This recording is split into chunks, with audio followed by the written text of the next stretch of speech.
Other guys, we are making a roast, a loin roast with our own dry rub. Treacle sugar, sticky brown sugar, some garlic, thyme.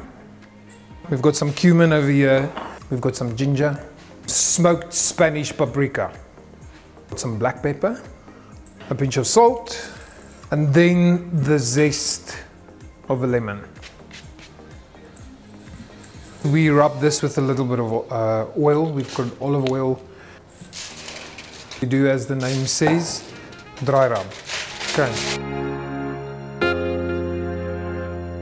I'm putting it into the oven, 45 minutes, 190 degrees, and then that's it.